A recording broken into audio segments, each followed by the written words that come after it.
형제자매 여러분,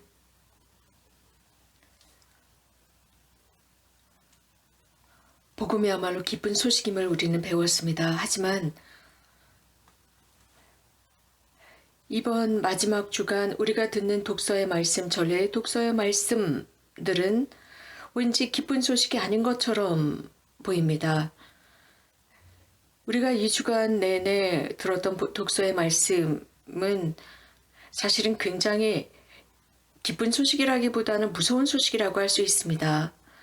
왜 그럴까요? 이러한 독서의 말씀들은 우리들로 하여금 이 가시적인 모든 세상에 대한 우주에 대한 경고라고 할 수 있습니다. 이 모든 창조된 것은 이제 막바지를 향해 달려가고 있음을 보여주고 있습니다. 그래서 마지막 시대를 보여주고 있습니다. 그 시대에 많은 재앙과 두려움과 공포와 불안이 존재할 것임을 경고하고 있습니다. 그래서 사람들이 그동안 살아오면서 보지 못했던 일들이 일어날 것이라는 것입니다. 기쁜 소식이라고 하는 것은 우리가 이러한 기쁜 소식을 미사 속에서 경청해 왔습니다. 그러나 이러한 마지막 주간에 읽고 있는 독서 말씀, 이러한 독서 말씀이 마지막 시대에 온 세상에 일어나게 될 여러 가지 일들을 언급하고 있는데 이런 자문을 해봅니다. 성서 말씀 속에서 과연 이런 일들이 우리 시대에 일어날 수 있을까? 여러 많은 일들이 이미 예견되었고 예고되었습니다. 이런 독서 말씀들을 통해서 말입니다. 그런데 이런 일들이 실제로 이 시대에 일어나는 것 같습니다.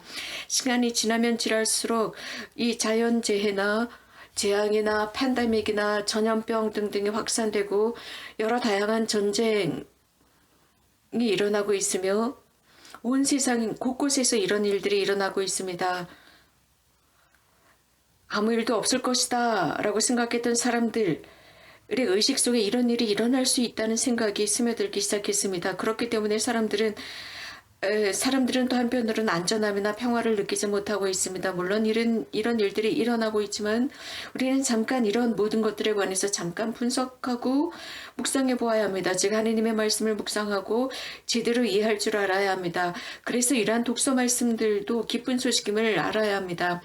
예수님께서는 우리들에게 공포를 조장하기 위해서 오신 것이 아니라 경고하십니다. 조언하십니다. 이 두 가지 요소는 서로 매우 다릅니다. 즉 경고하는 것과 공포를 조장한다 서로 다른 것입니다. 그 뜻은 이렇게 경고하심으로써 이 세상이 지혜롭게 살아가고 당신의 말씀을 따라 살아가기를 바라면서 그 어떤 경우에도 우리를 공포에 질리게 하지 않습니다. 그래서 우리들을 참 삶으로 끌어가고자 하십니다. 당신께서 이 세상에 재림하신다는 사실을 경고하면서 또 알려주시면서 우리에게 희망을 주십니다. 두려움, 공포를 조장하는 것이 아니라 오히려 희망을 주시는 것입니다. 이러한 모든 일들이 일어날 때 하나님의 나라가 가까이 왔음을 깨달아라 라는 말씀을 하셨습니다. 이러한 말씀에 공포에 질리는 것이 아니라 기뻐해야 할 것입니다. 기뻐해야 한다라는 것은 예수님께서 다시 우리에게 돌아오신다는 사실이기 때문이죠. 그분을 면대면으로 만날 수 있기 때문입니다. 이것이야말로 오늘의 복음의 기쁜 소식의 핵심입니다. 그래서 예수님께서는 이것에 관해서 다시 한번 뚜렷하게 비유를 통해서 말씀하십니다. 무화과 나무에 관한 비유를 말씀하십니다. 봄이 되면 새싹이 돋는다 했습니다. 나무에서 봄에 새싹이 돋을 때 이게 무슨 뜻일까요? 그 뜻은 바로 미래를 보여주고 있습니다. 그래서 예수님께서 무화과 나무에 관한 비유를 들어 말씀하시는데 이 무화과 나무는 겨울에는 모든 나무잎을 떨어뜨리고 아무런 생명도 없는 것 같습니다. 그러나 봄이 되면 기뻐하면서 기지개를 켜고 새로운 생명과 새로운 빛과 새로운 기쁨과 환희를 터뜨립니다. 새싹을 통해서입니다. 예수님께서는 이렇게 무화과 나무를 비유로 드시면서 모든 나무들까지 보라고 하십니다. 그러면서 선포하신 것은 당신께서 이 세상에 오시게 될 재림에 대한 메시지를 전하고 계십니다. 봄이 되면 무화과 나무 모든 나무에 새싹이 돋는 것처럼 새로운 시대에 모든 사람에게 기쁨과 행복을 가져다 준다는 것입니다. 삶의 어려움과 난관이 있습니다. 고통이 있습니다. 그러나 이러한 예수님께서 다시 세상에 오시게 된다는 기쁜 소식은 사실 실질적으로 우리들을 위로하고 희망을 주며 신뢰를 갖게 하고 안전함을 느끼게 합니다. 그렇기 때문에 우리가 살아가는 이 시대에 가장 먼저 우리는 우리들의 신앙을 쇄신하도록 불림을 받았고, 또 그분의 재림이라는 메시지는 우리가 날마다 우리들의 신앙을 고백하면서 늘 새롭게 두려움이라는 자리에 평화와 희망의 자리매김을 해야 한다는 것입니다. 예수님께서는 이런 일이 언제 일어날 것이냐라는 말씀은 하시지 않으셨습니다.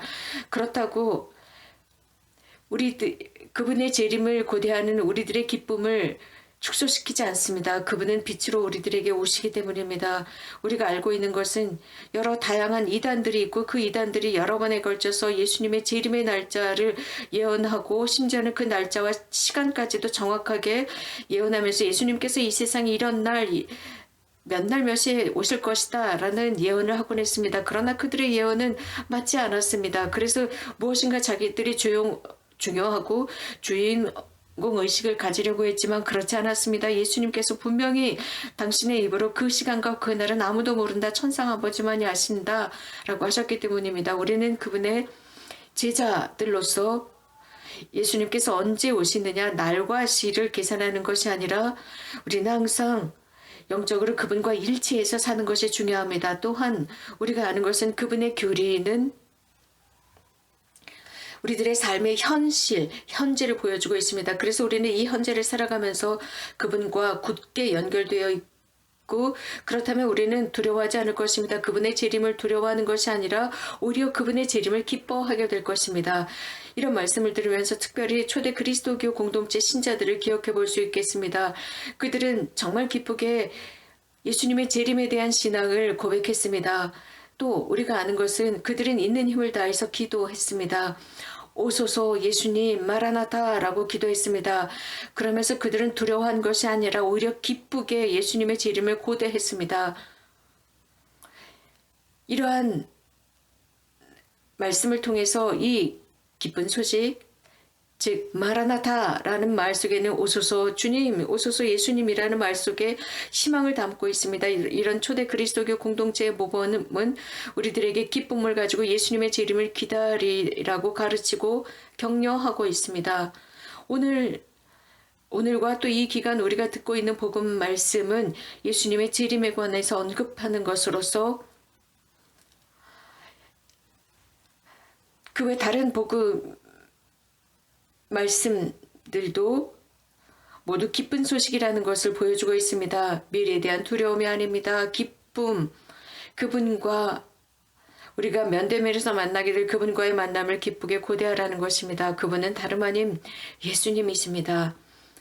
우리가 미사성제를 봉헌하면서 늘 우리들의 신앙을 쇄신하고 그분의 재림에 대한 신앙을 고백합니다. 거룩한 미사의 경문 속에는 그분의 재림에 관한 요소들이 속속 내재해 있습니다.